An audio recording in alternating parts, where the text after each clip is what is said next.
Diaper Diaries. All about cloth diaper leaks. Hey amazing parents! Welcome to another episode of Diaper Diaries, the podcast where we unravel the mysteries of diapering.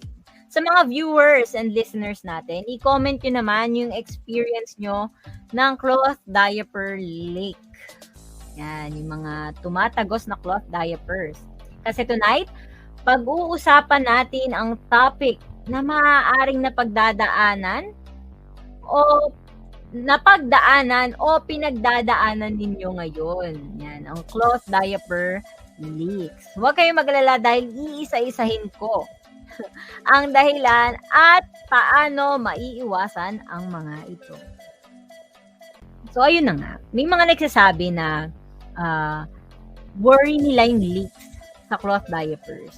Kasi may mga nakaka-experience ng ganon, ng pag-leak ng cloth diapers, and they thought na laging nagli-leak na talaga yung cloth diapers. And I want to highlight this dito sa topic natin ngayon sa Diaper Diaries. Cloth diapers should not leak. Yan. Ang cloth diaper na may good quality, ang cloth diaper na good quality ay hindi magli-leak basta tama ang pagkakagamit. Kaya kung sakaling magli-leak po yung inyong mga cloth diapers, ibig sabihin may hindi po tayo tamang nagawa or merong issue na dapat i-address. So I'll discuss the common reasons of cloth diaper leaks. Una, poor fitting. Poor fitting. Hindi maganda ang pagkaka-fit. Kung may rise snap ang cloth diapers, tulad ng Amery diapers, gamitin ito para i-adjust ang size. Diba? Magpapakita ko ng diaper. Ito. Ayan. Kung ang inyong diaper ay may rise snap, gamitin po natin ito para i-adjust ang size. Dapat ang leg elastics, ito, yung nasa may legs, ay nakasagad sa may legs.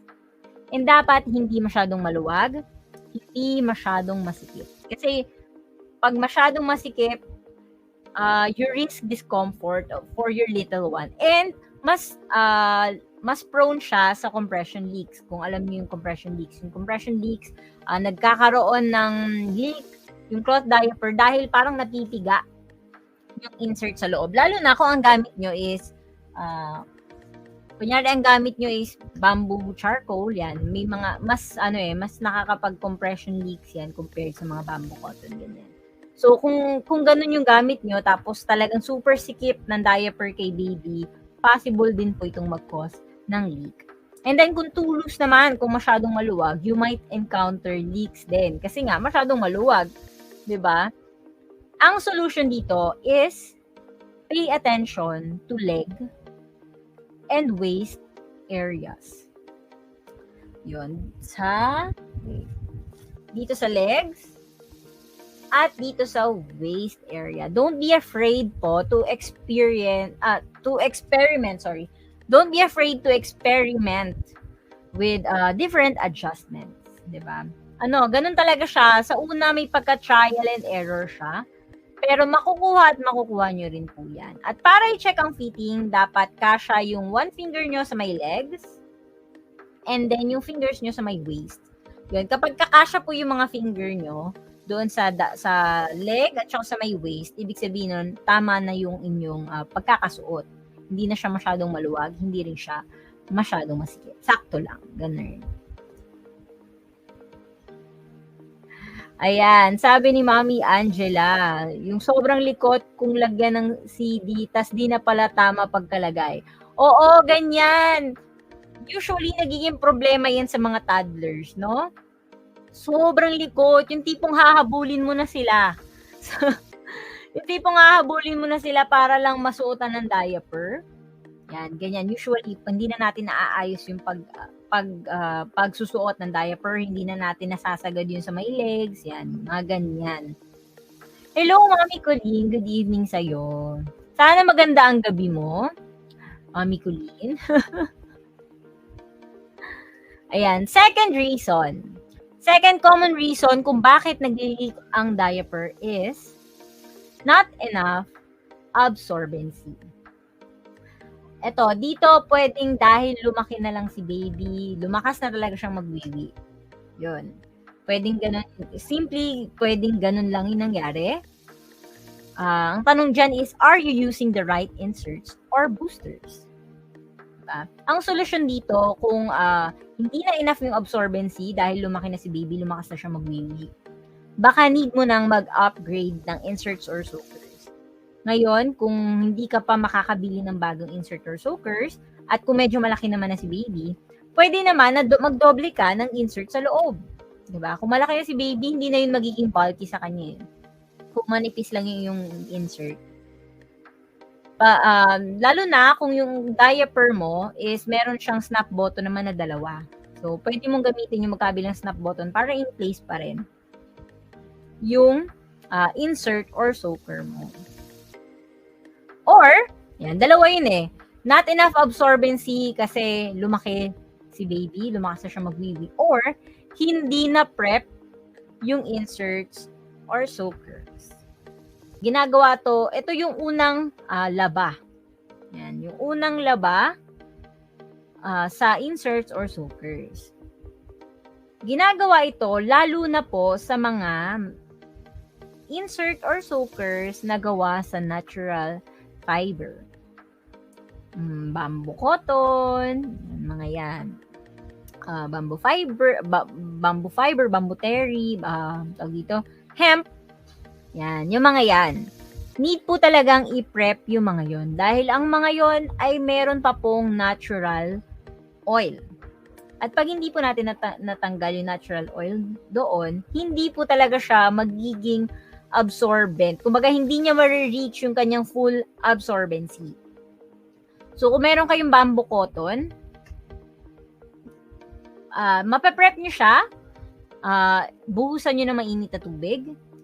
Careful lang ha, kasi kung ang inyong soaker or insert ay merong snap button, wag nyo po dun ibubuhos yung mainit na tubig dahil ang snap button ay plastic po. Baka masira. Dun lang sa mismong tela. Pagkabuhos nyo na mainit na tubig, medyo babad-babad nyo lang. And then, wash as usual. And then, after ilang washes mo nun, when I say after ilang washes, nag-regular wash, binuhusan mo na mainit na tubig, and then nag-regular wash ka, and then patuyo. Tapos, wash ulit, and then patuyo. After mga 4 na washes mo, 4 or more washes, 6 or more washes, mga ganyan, marireach na ng bamboo cotton mo yung full absorbency. Pagka-hemp naman, pagkakatulad ng Thirsty Waffle Pad natin, yung Thirsty Waffle Pad, ito ay 8 or more washes. Yan. Ganun po talaga siya. Pero, ang kagandahan naman sa mga inserts at soakers na ganyan, is pwede nyo naman silang magamit kahit na hindi pa sila fully absorbent. Pwede nyo po sila magamit. So, hindi na kayo kailangang maglaba, and then sampay, and then laba ng 8 beses bago nyo gamitin. Hindi naman po ganun. Yun nga lang, after maraming washes pa, marireach yung full absorbency. Ganun po talaga siya. And hindi naman kayo magsisisi. It's worth the wait, ganun. Talagang absorbent kung absorbent, lalo na kung mga natural inserts or soakers. Ayan, sabi ni Mami Angela, yes, me. Dinodoble ko na yung insert kasi minsan malakas nang magwiwi. Oo, kaya yung mga insert nyo nung newborn pa si baby, huwag kayong mag-alala kasi pwede nyo pa yun magamit hanggang paglaki ni baby. Ako yung mga insert ni Josiah nung newborn pa siya, hanggang ngayon gamit na gamit pa namin kasi dinodoble namin. And since lumaki na siya, hindi na siya ganun ka-bulky. Hello, Mami Colleen. Oh, Mami Majo, nandyan ka daw ba? Next naman, na common reason kung bakit nag-leak ang cloth diaper ay repelling. Ang repelling ay yung tumatalbog na lang yung wiwi ni baby sa diaper. Yung pagka nagwiwi, tumatalbog na lang, hindi na siya nag-absorb. So, sometimes leaks happen because of build-up or improper washing routines. Yan. Diyan po tayo nagkakaroon ng build up. When we say build up, yun po yung detergent or mineral build up. Lalo na kung kunyari, ito pwede rin to, nagamitan nyo ng Fabcon. Yan. Pwedeng mag-build up po yun sa diaper. Or marami ka masyadong maglagay ng detergent and then hindi siya nababanlawan na maayos. Yun, pwede po magkaroon ng detergent build up. Mineral build up naman kapag hard water ang gamit nyo. So, ang hard water kapag hindi na-process na water. Deep well, galing sa balon, galing sa poso, yan, mga yan. Marami pong contain na mineral yon, so pwedeng mag-cause ng mineral build up. And kapag ka nagka-build up, magre-repel na po or tatalbog na lang yung wiwi. Syempre, kung tumatalbog po yung wiwi at hindi na na-absorb ng cloth diaper, yun na, maglilik na talaga yon. Yun na po ang magiging dahilan ng leak. So, ang solusyon dito, kung sakaling magkaroon man ng build up ang inyong diaper, is deep cleaning. Deep cleaning or stripping yan. Kung magdi-deep cleaning or stripping kayo, pwede kayong gumamit ng Emery Laundry Treatment. Ano na yun? Hindi na kayo kailangan magtimpla-timpla. Yun na yun. I-boost nyo lang sa isang batsa or balde and then ilagay nyo na yung diapers and then yun na. Ganun lang siya kadali. Hindi na kayo magsusukat-sukat ng kung ano-ano. Hindi na kailangan mag-DIY. Ganun. Pwede po yun pang deep clean para matanggal ang pagre-repel ng wiwi ni baby, matanggal yung mga build up, yan, para matanggal yung mga build up sa cloth diaper, hindi na mag-repel ang wiwi ni baby. Para matanggal yung mabahong amoy, yan, may mga nagtataka dyan, bakit kakalaba pa lang nila ng diaper, kakagamit pa lang, isang wiwi lang mabaho na agad, yan. Pwede pong matanggal yan ng Emery Laundry Treatment na specially formulated for cloth diapers. So viewers and listeners, I want to hear from you naman. Ano ba yung mga best practices nyo for washing and maintaining cloth diapers? Magandang ma-share natin yan para sa kapwa natin mga nagko-cloth diaper dito sa ating audience. Hello, Mommy Sherilyn. Good evening sa'yo. Kamusta ka naman, Mommy Sherilyn? So, next common reason kung bakit nagli-leak ang cloth diaper ay damaged waterproof coating.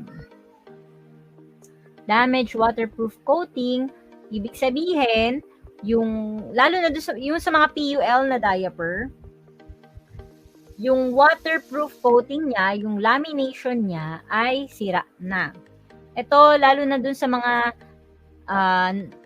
nabiling pre-loved cloth diapers, baka masyado ng luma yung nabili po ninyo, or baka low quality po yung nabili nyong cloth diaper. Kaya laging sinasabi ni Mommy Eds, mag-invest sa high quality na CDs para hindi masayang ang money, di ba? Ganon. So, para i-check, kunyari bibili kayo ng pre-loved or kunyari may nabili kayong CD tas nagli-leak. May nabili kayong brand new CDs tapos nagli-leak. Para i-check kung damage yung kanyang waterproof coating, balik na rin ninyo. Ito. Magsasample na naman si Mommy Eds. Balik na rin ninyo yung diaper, ganyan. Dapat naka-expose na yung waterproof. Yan. Tapos, stretch nyo. Yan. Stretch nyo yung diaper. Kapag nakita nyo nagka-crack, may mga butas-butas, tapos nagbabakbak, sign po yon na damage na yung waterproof coating. Unfortunately, pag ganito na, di na talaga siya waterproof eh. Kasi yun na nga, nagbakbak na eh, natanggal na yung lamination niya. Pero, pwede nyo pa rin naman pong magamit yung mga cloth diapers na damage na yung waterproof coating. Pwede nyo pa rin silang magamit sa Fresco Time. Yan, pag sinabing Fresco Time, yung mas nakakahinga, yung puwet ni baby, ganyan. Or, pwede rin naman gamitin nyo siya as swim diaper. Yan. Pagka magsuswimming sa swimming pool or kung saan man, pag kailangan nyo ng swim diaper, pwede pa rin naman po magamit yung mga cloth diaper na damage na yung waterproof coating. Ayan, sabi ni Mommy Kenzie, delaminated pwede rin na sobrahan sa kulay. Yes. Minsan talaga, yung mga delaminated, kasalanan din natin. 'Di ba? Yung mga bawal na ginagawa ay nagagawa natin. Puwedeng, yun nagagamitan natin ng bleach, puwedeng nasosobrahan tayo sa pagpapaaraw. As in, alam niyo yun, dalawang araw na nakabilad yung diapers na tutok yung araw, nako. Ewan ko na lang talaga kung hindi maka-damage. Yun, minsan kasalanan din po natin na nagde-delaminate siya. Next naman, na common reason kung bakit nagkakaroon ng leaks ang cloth diaper ay excessive absorption. Ano na naman yun, Mommy It's? Excessive absorption. Hindi ba maganda yun? Maganda naman na absorbent talaga ang cloth diaper. Nako, mga masama din ng sobra. Yes, masama din ng sobra. Ito yung kapag masyado namang makapal or bulky yung ginamit mong insert or soaker para maging absorbent ito. 'Di ba? Kasi magiging pangit na yung fitting niya. Yun, katulad ng binanggit ni Mommy Eds, 'di ba? Kunyari, lumakas na magwiwi si baby, tapos dinoble mo na yung insert. Ngayon, okay yun kung malaki na si baby at hindi na siya bulky. Pero kung dodoblehin mo yung insert, tapos ang ending magiging bulky na siya, yun naman po yung pwedeng lalong magpa-leak sa cloth diaper. Diba? Kasi hindi na maganda yung fitting. So, ang solusyon dito is gumamit ka ng mas manipis pero absorbent na insert or soaker. Kung newborn pa lang si baby, infant pa lang, pwede kang gumamit ng bamboo cotton bifold kasi manipis lang yon. Ngayon, kung 1-year-old and up na, pwede kang gumamit ng trifold, bamboo cotton, or mag-booster ka ng Thirsty Waffle Pad. Yung mga yon, maninipis lang naman yun. So, carry, hindi masyadong bulky, at hindi mag-leak. So, let's have a recap, no? Kung para sa mga bagong pasok dyan. Ulitin po natin yung ating mga nabanggit kanina na reasons kung bakit nagli-leak ang cloth diaper. Una, poor fitting. Yan, hindi na-a-adjust ng tama ang sizes. So, para i-check ang size, kailangan kasya yung one finger sa may legs and then yung finger sa may waist. Dapat hindi masyadong maluwat, hindi masyadong masikip. Second is, not enough absorbency simply because baka lumaki na si baby at lumakas na siya magwiwi or hindi mo na prep ang inserts or soakers mo. And third is, nagre-repel na yung cloth diapers. Diba? Tumatalbog na lang yung wiwi kasi baka nagkaroon na ng detergent build-up or mineral build-up. Ang solusyon dyan, stripping or deep cleaning. Fourth is damaged waterproof coating. Ito is kapag hindi maganda yung washing routine, nabili mo yung pre-love cloth diapers at ang luma na niya masyado, or low quality yung nabili mong cloth diaper. And last, excessive absorption. Ito yung kapag masyado nang makapal or bulky. Dahil sa kagustuhan na maging absorbent ang diaper, naging bulky naman. Ginamitan ng maraming insert, naging bulky or makapal na masyadong insert, kaya hindi na maganda yung fitting.